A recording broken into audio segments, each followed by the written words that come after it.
Días nuevamente. Tal como pueden ver hoy en sus programas, la sección de la Palabra de Dios para nosotros hoy está dividida a su vez en 3 secciones, siendo que en cada ocasión que me toque hablar de una de estas, habré de volver a leer la versión Reina Valera de 1960, a fin de no perder la hilación de un mensaje más interconectado de lo que alguno pudiera suponer. Siendo así, vamos a orar. Oremos. Padre bendito, estamos aquí en tu santa presencia para rogar que tu Espíritu Santo se quede con nosotros. Toca nuestras mentes y corazones para que, enfrentados al testimonio tuyo y mediante lo escrito por santos testigos enviados por ti, podamos ser sensibles y sinceros delante de ti como para ser corregidos. Motívanos al cambio. Haznos siempre sensibles a ti, Señor. Ilumina nuestras mentes y corazones. Oramos así en el nombre de Cristo Jesús. Amén. Paso entonces a leer 1 de Juan 4, versículos 7 al 11. Dice así la palabra de Dios.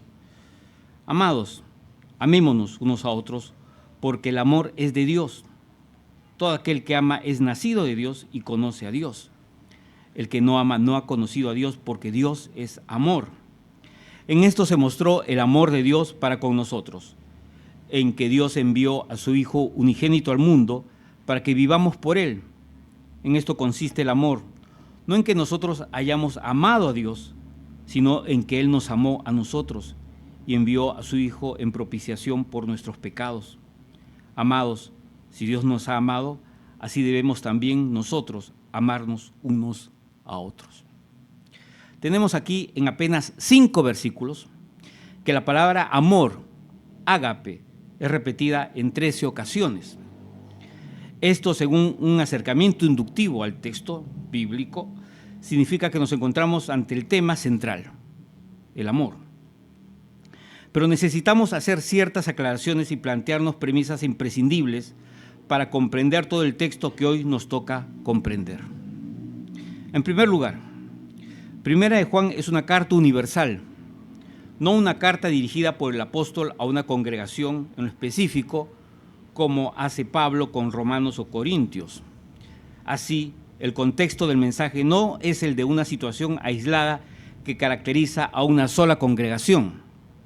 No, el contexto es el de una situación lo suficientemente extendida en toda la tierra, en toda la iglesia, de finales del siglo I, como para que el apóstol Juan, alguien poco acostumbrado al mensaje escrito, se anime precisamente a ello, a escribir. Se trata de un mensaje urgente para una situación urgente en medio de una iglesia urgida de la palabra de Dios y no de otra cosa. En segundo lugar, esto nos remite de inmediato al contexto general de toda la carta. El contexto sigue haciendo referencia a las enseñanzas protonósticas, con la aclaración que también venimos haciendo semana tras semana, que el gnosticismo como tal aparece recién en el siglo II y no en el primero, prolongándose durante 300 años en el desarrollo de la Iglesia. Por tanto, aquello que el menor de los apóstoles de Cristo está aquí combatiendo es apenas la semilla de un pensamiento gnóstico que años después se expresaría con sus categorías de ángeles y aún categorías de demonios, con sus dioses y su identificación del Dios del Antiguo Testamento como el demiurgo de los griegos, o con la equivalencia de todo conocimiento místico e intelectual como resultado de la vida más espiritual posible. Durante la época de Juan es más probable que el apóstol esté enfrentando un gnosticismo incipiente, más cercano a las buenas intenciones actitudinales de éste que a otro tipo de enseñanza errada. Y aquí es necesario afirmar que, detrás del gnosticismo, existe una premisa piadosa y escasamente discutible, la necesidad de que Dios sea honrado en su espiritualidad. Por ello, el pensamiento protonóstico, que nace dentro y no fuera de la Iglesia, se basa precisamente en esta actitud espiritualista que hace que Cristo sea visto como una especie de aparición espiritual de Dios. y es que estos cristianos, y si hay que llamarlos cristianos al menos en cuanto a su intencionalidad, no aceptan la posibilidad de que Dios, siendo santo, pueda adoptar el ropaje o la imagen de un ser humano que precisamente por humano no solo es frágil, sino que está sometido a las bajas pasiones de los humanos, a los deseos de la carne. Por ello, la herejía docetista empieza afirmando que Cristo es solo hombre en apariencia, mas no en esencia. Asimismo, y con el correr del tiempo, entre estos mismos prenósticos, o si quieren, protonósticos, están aquellos que sin aceptar esto de que Cristo era solamente hombre en apariencia, se niegan a reconocer un nacimiento virginal y sin pecado, diciendo que ese hombre nacido como humano se hace el Hijo de Dios solo en el momento del bautismo y cuando Dios dice en voz alta en Mateo 3:17, este es mi Hijo amado. Así, podemos afirmar que, aunque en términos muy generales e imprecisos, el contexto es el de enseñanzas que han surgido desde el interior de la Iglesia por algunos que, enfrentados a lo ungido, esto lo desarrollamos ya, la actitud de los anticristos en contra de los ungidos para el ministerio, en español anticristo significa anti-ungido, vienen generando discusión dentro de la Iglesia, enfrentándose a los que han sido ungidos para el ministerio. Entendiendo en términos generales el contexto de la discusión con gente que trae enseñanzas erróneas, ustedes pueden ver aquí a su derecha cómo se plantean los problemas. Ustedes ven allí un cuadro con un fondo y una forma. Así, nos enfrentamos a dos aspectos. Uno que vendría a ser el tema de fondo que motiva la carta de Juan y otro, el tema de la forma, que no es poca cosa, porque equivale a una serie de revelaciones completamente inusuales en la Biblia y sorprendentes en el Nuevo Testamento. El asunto de fondo es el referido en estas extrañas y místicas enseñanzas surgidas en la Iglesia, enseñanzas que niegan la encarnación de Dios en Cristo, mientras que el asunto de forma apunta al escaso amor con que estos protonósticos tratan a los demás en sus discusiones teológicas.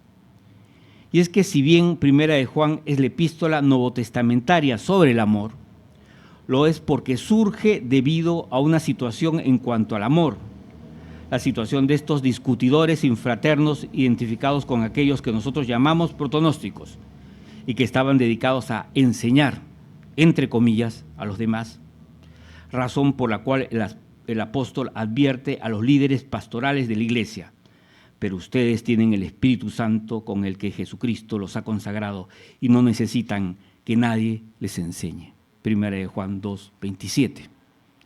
Así que esta gente no solo estaba equivocada en el contenido de su enseñanza, el asunto de fondo, sino también estaba equivocada en su forma de trato a los demás, asunto de forma. Y si la enseñanza apunta a esto, a que el cristiano debe expresar amor no solo a quien le busca la discusión, sino que en general debe hacerlo dentro de la Iglesia, la pregunta ¿es esta nuestra actitud o estamos en la forma de estos protonósticos? Y ahora sí, podemos embarcarnos en el pasaje. Primera parte, referida a los versículos que hemos leído. Si bien afirmamos en nuestro tema, estas cosas, podemos ya introducirnos en lo profundo. Consideremos la primera parte, los versículos iniciales. Los versículos 7 al 8 dicen lo siguiente, ustedes pueden leerlo. Amados, amémonos unos a otros, porque el amor es de Dios. Todo aquel que ama es nacido de Dios y conoce a Dios. El que no ama no ha conocido a Dios, porque Dios es amor. La declinación de ágape, amor, ocurre aquí 6 veces. Quien ama es nacido de Dios y conoce a Dios, mientras que quien no ama no es nacido de Dios ni conoce a Dios. Quiero, si se me permite, hacer notar que aquí, en este capítulo 4 de Primera de Juan, se hace mención a una de las afirmaciones más sorprendentes no solo de la Biblia, sino en la historia de las religiones comparadas. Si ya desde una comparativa con el Antiguo Testamento, el apóstol está haciendo una afirmación desmesurada y sorprendente, ni qué decir con lo que podría hacerse en el campo de las religiones comparadas. Esta afirmación es la siguiente: Dios es amor. 1 Juan 4, 8 y también versículo 16. Desde un trasfondo del Antiguo Testamento donde jamás Dios es identificado en esencia como algo que se entiende, es un sentimiento, al menos en el Antiguo Testamento, hasta todo lo escrito al respecto en esta época, resulta realmente sorprendente que el amor forme parte de la esencia de quién es Dios. Ello quiere decir que no interesa dónde ni de qué manera. Donde hay amor está la presencia del Dios en quien creemos. Y sin embargo, y aún así, nos empeñamos nosotros en amar de una manera distinta a la de esta palabra. Sigue diciéndonos los versículos 9 y 10. En esto se mostró el amor de Dios para con nosotros, en que Dios envió a su Hijo unigénito al mundo, para que vivamos por Él. En esto consiste el amor. No en que nosotros hayamos amado a Dios, sino en que Él nos amó a nosotros y envió a su Hijo en propiciación por nuestros pecados. El ejemplo supremo del amor de Dios es Dios mismo haciéndose hombre en Cristo Jesús. De esta manera, el tema del amor, solución al problema de fondo, es asimismo solución al problema. Jesucristo no pudo haber sido un ente espiritual con apariencia humana, sino que era Dios hecho hombre. Y esto no solo es una verdad, sino una expresión sublime del amor. Por tanto, el amor no solo es la forma correcta de tratar a los demás, sino la razón de fondo de por qué Dios se rebajó hasta hacerse humano como uno de nosotros. Se trata de aquello que encontramos en el versículo 9 de primera de Juan 4. Pero antes de dejar estos versículos, quiero que observemos el rol de la expresión mostrarse. Phanerou, que aquí es ephanefone. Perdón, yo no soy muy bueno leyendo griego. Ephanefroce, que significa fue puesto en evidencia o se manifestó o fue visto por todos. Aquí se nos dice que en esto se mostró el amor de Dios para con nosotros, en que Dios envió a su Hijo unigénito al mundo. Es decir, Dios muestra una acción tremendamente concreta expresando su amor. Se hizo como uno de nosotros y murió en lugar nuestro. Y Juan ha sido testigo de ello, porque no se lo han contado, sino que lo ha visto con sus propios ojos. ¿Cuáles son esas acciones concretas que muestran de parte de nosotros un amor que no viene de nosotros, sino que viene de Dios y de su ejemplo? ¿Qué es lo que tú muestras ante los ojos de los demás en cuanto a que el amor de Dios está contigo y no cualquier otro tipo de amor? Porque a la luz de este pasaje, 1 Juan 4:10, te cuento que cuando el amor de Dios no está en uno, se nota, porque se expresa como cualquier otra cosa, menos como amor al hermano. Así como Dios se puso en nuestro lugar a través de Cristo, ¿nos ponemos en el lugar del otro, del hermano o de la hermana? ¿O nos dedicamos a acusar? Y les cuento que en la Biblia el acusador es Satanás. Y no nos olvidemos de que el contexto sigue siendo el de estos pronósticos, buscando la discusión en la iglesia. Y en este contexto donde la iglesia debe responder con amor, lo que directamente está Juan enseñando es que en la discusión con estas personas, que no nos traen doctrinas de afuera de la iglesia, sino doctrinas gestadas desde dentro de la iglesia, miremos si no 1 Juan 2:19, salieron de nosotros, pero no eran de nosotros. Pues decía que Juan está enseñando a la iglesia a que, aún con tales enseñanzas surgidas dentro de la iglesia, estas personas deben ser tratadas, a pesar de todo, con amor, siempre y cuando, por supuesto, nosotros hayamos nacido en Cristo. Porque dice 1 Juan 4:7, todo aquel que ama es nacido de Dios y conoce a Dios. El versículo 11 da conclusión a esta primera sección en la siguiente lógica en relación a estos discutidores doctrinales. Si hay que tratarlos con amor, con mayor razón hay que tratarnos con amor entre nosotros. Amados, dice el versículo 11, si Dios nos ha amado, así debemos también nosotros amarnos unos a otros. Este versículo es la expresión del mandato aplicativo del texto: ama como Cristo te ha amado. Encárnate como Cristo se encarnó. Identifícate como Cristo fue capaz de identificarse. El llamado es explicado más adelante. Como es Él, así nosotros en este mundo. Así somos nosotros en este mundo. La demanda de identificarnos con Cristo es la razón de ser para el cristiano. Y la pregunta cae de madura. Cuando alguien mira cómo tratas a los demás, ¿ve cómo es Cristo? Si no es así, la encarnación de Dios en Cristo no ha tocado aún mi vida. Es fácil echarle la culpa al carácter. Les cuento que existe una estadística muy interesante, reiterativa, en la comisaría de la mujer en el cercado de Lima, donde existe un alto porcentaje de varones que se excusan de golpear a sus mujeres bajo la argumentación: no es mi culpa, así es mi carácter. Aquí, directamente, se nos acusa de no haber conocido a Dios, y esto no da lugar a ninguna clase de excusa en quien busca tratar mal a su hermano o hermana. Segunda parte.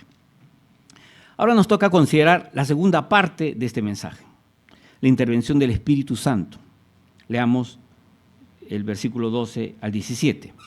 Nadie ha visto jamás a Dios. Si nos amamos unos a otros, Dios permanece en nosotros y su amor se ha perfeccionado en nosotros.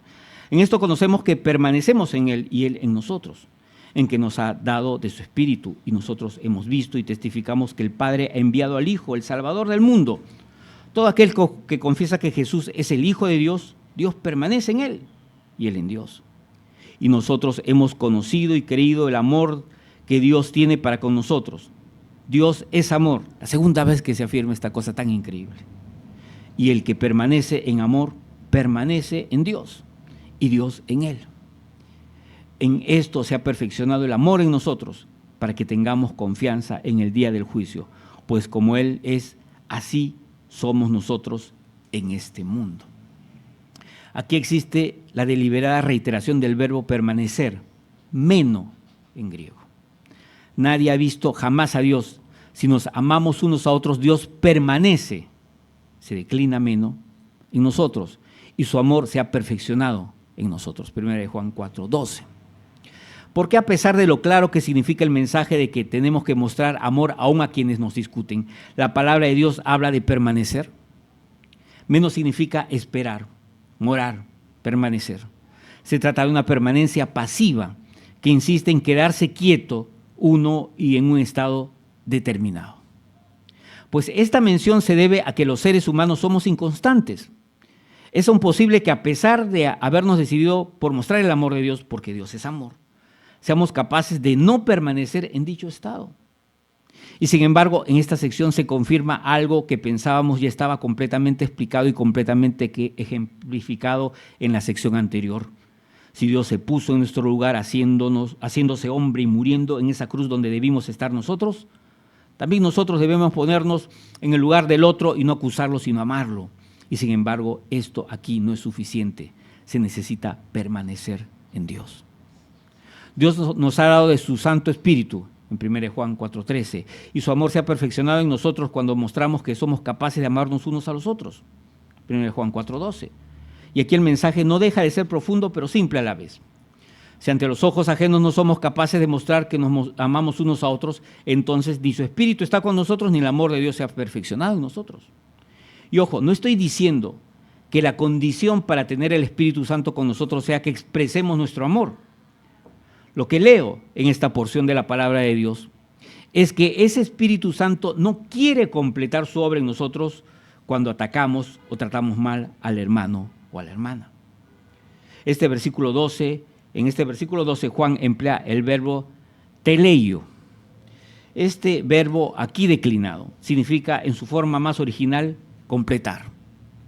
Dios no nos dice que su Santo Espíritu nos haya abandonado cuando no mostramos amor dentro de la iglesia, sino que ese Santo Espíritu no completa o no perfecciona su obra en nosotros, entre tanto nos rehusemos a amar al hermano o a la hermana. Y esto se extiende a los preopronósticos con los cuales la iglesia está hablando. Si no somos capaces de expresar amor en este contexto doctrinal, es porque ello es expresión de que no estamos ni llenos del Espíritu Santo, ni el amor de Dios se ha completado en nosotros, dice 1 Juan 4, 12, 13. Puede que amemos a nuestros hijos, a nuestra familia y hasta la mayoría de los hermanos en nuestra congregación, pero allí donde mostramos en público desamor ante un solo hermano o hermana, es evidencia de que el Espíritu Santo no está de acuerdo con nosotros, no ha completado su obra en nuestras vidas. Y el amor de Dios está lejos de haberse perfeccionado en nosotros. Así de sencillo. En los versículos de esta segunda sección, el apóstol Juan retorna al asunto de forma, del asunto de forma al asunto de fondo, las afirmaciones de los pronósticos alrededor de ello, y vuelve a su tratamiento de la forma, el amor. Y es que vuelve al tema de que ciertamente Dios estaba en ese hombre de carne y hueso llamado Jesús de Nazaret. 1 Juan 4, 14, 15. En otras palabras, este ir y venir de los asuntos de forma y fondo y viceversa no puede ser entendido sino como la necesidad del trato en Dios de quienes creen que Dios es amor. 1 Juan 4, 8, 16. Y ello está vinculado con la palabra permanecer, meno, como hemos ya dicho. Esta palabra significa quedarse allí, no moverse. No se trata, por lo tanto, de que en una época yo trato con amor y en otra no. No se trata de no moverme en mi trato con amor a los demás, indefinidamente. Esto es todo lo contrario a reaccionar, sencillamente. El que reacciona no solo no ama, sino que no piensa. Quien ama está lo suficientemente quieto como para quedarse permaneciendo en esa actitud de amor delante de los demás, mostrándose de esta manera cuando es atacado. El signo del amor en el creyente lleno del Espíritu Santo es mostrarse ante los demás, es decir, ser visto en lo público como quien no se mueve o permanece en su actitud constante de amar. Y aquí la pregunta pastoral cae de madura. Nuestros hermanos en la fe ven con mansedumbre cuando nos quedamos quietos y por lo tanto amando con permanencia a los demás hermanos, así los oigamos decir cosas contrarias a la palabra, así estén equivocados, como los gnósticos o nuestros hermanos en la fe, nos ven a nosotros reactivos, reaccionando con desamor. Si ocurre lo primero y ven nuestra respuesta reactiva, no nos extrañe que seamos inconstantes en nuestra vida cristiana. Si los demás nos ven cuando nos mostramos permaneciendo en amor y sin exabruptos, ciertamente Dios nos ha dado de su Espíritu, dice 1 Juan 4:13. De no ser así, ¿cuál es la relación del Espíritu Santo con nuestras vidas? ¿Estará presente o estará ausente? Tercera parte, versículos 18 en adelante. Leemos en el texto bíblico. En el amor no hay temor, sino que el perfecto amor echa fuera el temor, porque el temor lleva en sí castigo, de donde el que teme no ha sido perfeccionado en el amor. Nosotros le amamos a Él porque Él nos amó primero. Si alguno dice, yo amo a Dios y aborrece a su hermano, es mentiroso, pues el que no ama a su hermano a quien ha visto, ¿cómo puede amar a Dios a quien no ha visto? Y nosotros tenemos este mandamiento de Él, el que ama a Dios, ame también a su hermano. Y ahora pasamos a la última parte de este pasaje que no es corto, los versículos 17 al 25. Cuán extraño suena a la primera lectura la mención del temor, y más aún cuando su completa ausencia es vinculada a la forma más perfeccionada del amor en la vida del cristiano. Y si esto se dice en el versículo 18, es aún enfatizado en el 19. El temor es signo de que el amor de Dios se ha perfeccionado. Perfeccionado no está en nosotros, siendo que en términos contrarios, el valor es signo de que el amor en Dios se ha perfeccionado en nosotros. ¿Por qué esta mención en el contexto de fondo y de la forma del mensaje de los protonósticos o prenósticos? Cuando pensábamos que ya lo habíamos oído todo en relación al amor en nuestras relaciones interpersonales, bajo el contexto del libro, bajo el contexto de la enseñanza de estos protonósticos, Dios nos introduce otros conceptos que forman parte de lo más extenso en el amor suyo, la relación entre el amor de Dios, la permanencia y finalmente el valor, es decir, la ausencia del temor. Aquí con claridad hay una relación de opción, una relación de contraste. Lo opuesto al amor es el temor. Cuando vemos expresiones de desamor delante nuestro y nos callamos por miedo, en ese momento somos nosotros quienes somos añadidos en la lista de aquellos que no aman en la perfección que Dios está esperando. Y ello porque el perfecto amor echa fuera el temor.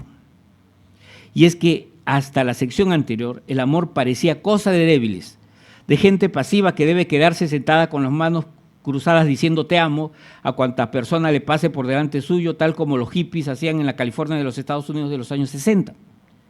Y es que lo que quiere enseñarnos el apóstol es que, si bien el amor de Dios es pasivo en cuanto a no reaccionar, tal como reaccionan quienes no saben amar con el amor de Dios, es un amor activo cuando de forjar confianza, valor y sinceridad para nosotros mismos se trata.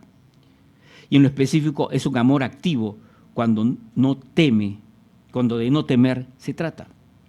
Y se enfrenta a corregir a quien no viene amando dentro de la iglesia. Y aquí ocurre uno de los momentos más trascendentales de todo el mensaje de Juan. 1 Juan 4:17, el momento de la suprema identificación entre Dios y los hombres. Si no nos habíamos dado cuenta de lo que pasa en 1 Juan 4:17, se dice otra cosa tremenda. En esto se ha perfeccionado el amor en nosotros, para que tengamos confianza en el día del juicio, pues como Él es, así somos nosotros. Le repito, pues como Él es, así somos nosotros. Esto es tremendo. Esto es tremendo. Empezamos ya a mencionarlo hace un momento como parte de esa identificación que el cristiano debe tener con la encarnación de Dios en Cristo.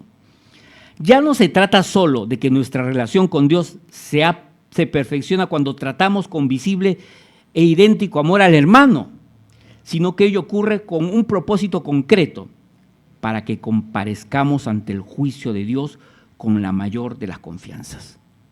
Y fijémonos en este versículo 17. La razón de que hayamos perfeccionado nuestro amor a Dios en el trato visible, mostrado a los demás, phanerou, en griego, al hermano o hermana, porque hemos llegado a identificarnos con Dios de tal manera que ahora apuntamos a ser como Él, es decir, así como Él se encarnó como uno de nosotros. Repito, así como Él se encarnó como uno de nosotros, nosotros hemos podido ser como Él es, encarnándonos en la situación de los demás, la situación de mi hermano, la situación de mi hermana. Y en esa encarnación yo no juzgo ni le hago daño a mi hermano o a mi hermana, sino que hago lo que Cristo hace, lo comprendo, lo perdono, trato de entenderlo. El grado de identificación del hermano completo, del cristiano, completo en Cristo y que permanece en Cristo, es el mismo grado de identificación que Cristo tuvo con el mundo pecador. El amor a mi hermano o a mi hermana no es ni por buscar un buen testimonio en mi vida, ni para que los demás necesariamente crean en Cristo. El amor a mi hermano o hermana es porque he logrado tal grado de identificación con Cristo que ahora experimento la identificación de Dios con el mundo pecador del cual yo formé parte, si no lo sigo haciendo quizá. Al punto que yo me identifico con mi hermano y mi hermana.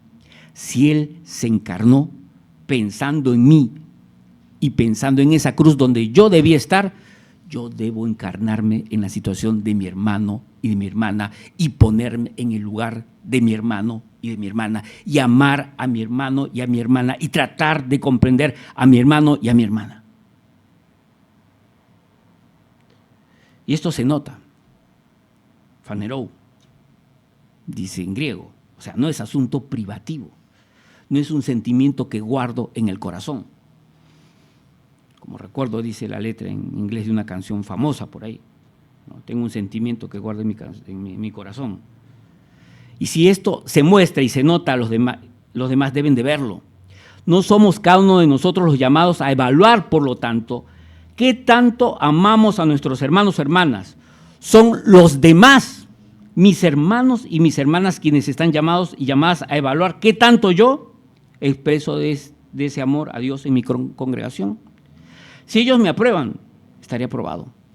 Pero si ellos me desaprueban, es signo de que aún me falta conocer a Dios, porque el que no ama, no ha conocido a Dios, porque Dios es amor. Es así como el siguiente signo de que este amor de Dios ha sido asimilado en mi vida es la valentía. Y es que es posible que digamos, yo no discuto ni le hago problema a nadie en la iglesia, yo no miro mal a nadie, yo no observo a nadie. El amor de Dios debe estar seguramente dentro de mí y sin embargo, no hay en ello sino una actitud posiblemente de cobardía, lejana en igual medida al amor de Dios. Aquí en 1 Juan 4:18 leemos, el perfecto amor echa fuera el temor. A veces somos buenos para señalar con el dedo, mira ese hermano, mira esa hermana, qué atrevido o atrevida en su trato con los demás. El amor de Dios no está con él. Pues te cuento que si a la luz de este pasaje, sí, pueda que ocurra eso, tu caso no está muy lejos. Porque si la cobardía está allí, es que te está dejando sin la posibilidad de hablar o corregir al hermano o a la hermana. Y tú también estás sin el amor de Dios, o cuanto menos sin el amor perfeccionado de Dios del que habla el versículo 18 del capítulo 4. Si tienes temor a hablar y a corregir al hermano prepotente que no sabe tratar con amor a los demás, también estás en falta. También sufres de algún tipo de insuficiencia del amor de Dios. También su amor, el amor de Dios, no se ha perfeccionado en tu vida. Por último, permítaseme acabar mencionando cómo es que el hecho de que uno aborrezca a un hermano o hermana es signo inequívoco de que el amor de Dios no está en uno. Leamos 1 Juan 4, 20, 21. Si alguno dice, yo amo a Dios y aborrece a su hermano, es mentiroso. Pues el que no ama a su hermano, a quien ha visto, ¿cómo puede amar a Dios a quien no ha visto? Y nosotros tenemos este mandamiento de él, el que ama a Dios, ame también a su hermano. 1 Juan 4, versículos ya mencionados. Queridos hermanos y hermanas de la Iglesia Presbiteriana Jesucristo, Gracia Eterna en el distrito de Surco, Lima, Perú. Yo sé que este mensaje parecía asumible, pero lamentablemente no es así. Aquí no se desarrolla ni un mandato sencillo de cumplir, ni una enseñanza que basta con leer y punto. Aquí, en este pasaje, encontramos que el mandamiento de Cristo testificado por el propio apóstol Juan en Juan capítulo 15, versículo 12, ratificado por el propio Juan aquí en esta carta, 1 Juan 3, 23, 24 y 4, 21, no se queda en una exigencia porque hagamos el mejor esfuerzo. Se trata del mandamiento más radical de toda la Biblia. Ello al punto que ha hecho que un importante personaje en la historia de la Iglesia afirme, ama y luego haz lo que quieras. La enseñanza es simple pero inconmensurablemente profunda. Ama a tu hermano, pero ámalo de tal manera que los demás lo vean. Porque donde los demás vean lo contrario, donde los demás vean más bien que atacas a tu hermano, así como los protonósticos podían estar atacando, tú no estás expresando que conoces a Dios ni el Espíritu Santo posiblemente te esté acompañando. Así de radical es este mensaje. Y esto de amar no depende de tu evaluación, depende de lo que los demás en la iglesia vean en tu vida. Y sí, aceptémoslo. Parece una tarea imposible, inaceptable para el mundo, pero aún así es el mandato nuevo que Jesús añade a los que ya se encuentran dentro del conocimiento del Antiguo Testamento, a todo el conocimiento del Antiguo Testamento. Un mandamiento nuevo os doy, que os améis unos a otros como yo os he amado, dijo Jesús en Juan capítulo 13, versículo 34. Hace algún tiempo veía yo la televisión, un domingo por la noche, un programa televisivo, que mi esposa me observaba mucho. ¿Por qué ves eso siempre?, me decía, ¿no? La función de la palabra, ¿lo recuerdan? Un programa de un señor Marco Aurelio de Negri, entrevistando en una ocasión, lo recuerdo bien, uno de los más grandes poetas de la literatura peruana, ya desaparecido, Eduardo Chirinos. Y le increpaba a Eduardo Chirinos, que no es cristiano, es un poeta, un escritor, sencillamente. Le decía, ¿cómo es posible que en los evangelios se nos inste a amar al prójimo como a uno mismo, si el amor es un sentimiento natural que hace que yo ame a quien me sienta motivado a amar? ¿Por qué de esa obligatoriedad de Cristo cuando a mí no tiene por qué nacerme este llamado a amar a alguien que a primera vista detesto? Y Eduardo Chirinos, desconcertado por no ser cristiano, no sabía qué responder, así que debido a ello empezó a articular una respuesta desde el ámbito de la poesía, etc.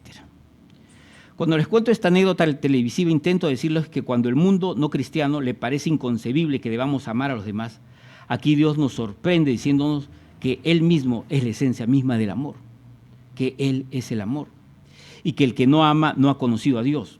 El mismo versículo 8 de este capítulo 4 lo dice. Es decir, que no ha conocido de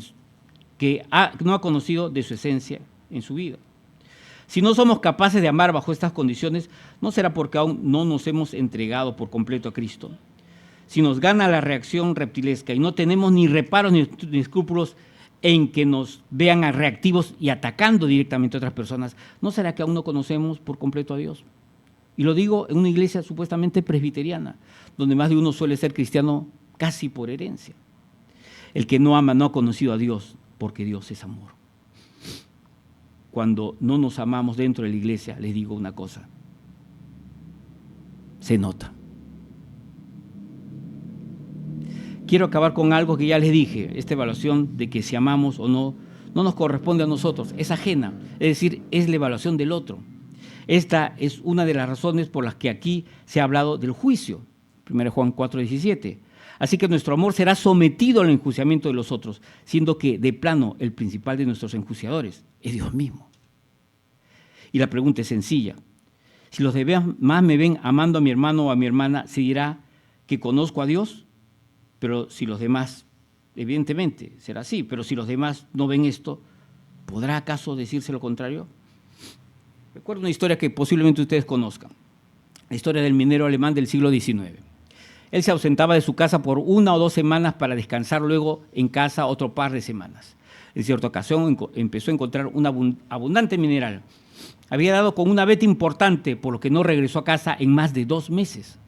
Durante esos 2 meses trabajó casi día y noche para de vez en cuando reposar la cabeza por unas horas en una piedra, dormir un poco y seguir trabajando. Transcurridos los meses y luego de ocultar el mineral en bruto, en la estación secreta de minerales, caminó a casa. Había estado trabajando casi día y noche durante 2 meses, sudando copiosamente dentro de la mina y no se había cambiado ni de ropa y, por supuesto, no se había bañado ni aseado en lo más mínimo. Había aún restos de deposiciones suyas en su ropa. Pues bien, caminando, se dijo a sí mismo, bueno, huelo un poco mal, pero casi no se nota. En todo caso, llegando a casa me doy un baño y asunto resuelto. Pero él no contó con que iba a llegar a casa para salir disparado buscando al médico del pueblo. Y es que resulta que casi de inmediato, cuando su esposa le abrió la puerta, su esposa, casi de inmediato se desmayó. El minero emitía no solo mal olor, sino una serie de compuestos químicos mezclados con suciedad que el frágil cuerpo de su esposa no pudo soportar y ésta se desmayó. En un principio pensó que se trató de algún shock emocional al verlo luego de tantos días. De hecho, cuando corrió a buscar al médico del pueblo, seguía pensando que su esposa había tenido una impresión emocional. Solo después que ya el médico se dio cuenta de la situación, corriendo a su casa, voz en cuello, empezó a gritarle, no se me acerque, mantenga su distancia, vaya y métase al río, vaya y métase al río. Así somos nosotros en cuanto a no vivenciar el amor de Dios dentro de la iglesia. Si no nos lo dicen, no nos damos cuenta. Es por ello que la palabra de Dios nos insta a ser como quien sí fue aprobado a vista de la humanidad, quien mostraba que sí nos amaba, encarnándose para el servicio de la humanidad y la más radical identificación con el ser humano que jamás haya existido. Hablamos del ejemplo de Cristo. En el pasaje que estamos considerando leemos, todo aquel que confiesa que Jesús es el Hijo de Dios permanece en él. Todo aquel que dice yo amo a Dios y aborrece a su hermano es mentiroso. ¿No será que estamos en alguna de estas situaciones negativas? Aquí ya no se trata tanto de qué ven nuestros hermanos en nuestra doctrina solamente. Claro que es importante, pero no es ello solamente, sino de qué ven los demás en nuestro trato al hermano o hermana. En términos prácticos, lo que aquí la palabra de Dios nos dice es lo siguiente: es mi hermano y mi hermana en la iglesia quien dirá si trato a los demás con amor o desamor. ¿Qué crees que puedan decir en estos momentos los demás respecto al amor que proyectas hacia los demás? Vamos a orar. Amado Padre, gracias por esta palabra. Encontramos en esta que ya no basta solo con un examen de conciencia, sino que es necesario que nuestros actos sean examinados por los demás para ser conducidos a la recapacitación. Danos la capacidad de asumir dóciles delante de ti, Señor, la corrección de vida, pero asimismo danos el valor para poder testificar directamente en cuanto a la corrección de quien adolece de tu amor, porque ello se nota. Y oramos, Señor, porque seamos juzgados por los demás. Desde este púlpito hasta el último de los presentes, Señor, oramos porque seamos evaluados por los demás. Y si es cierto que el perfecto amor echa fuera el temor, interven, Señor, en nuestras vidas, perfeccionando tu amor al darnos valor para decir las cosas. Y gracias por esta palabra. Y gracias, Señor, por tu corrección. En el nombre de Cristo Jesús oramos así. Amén.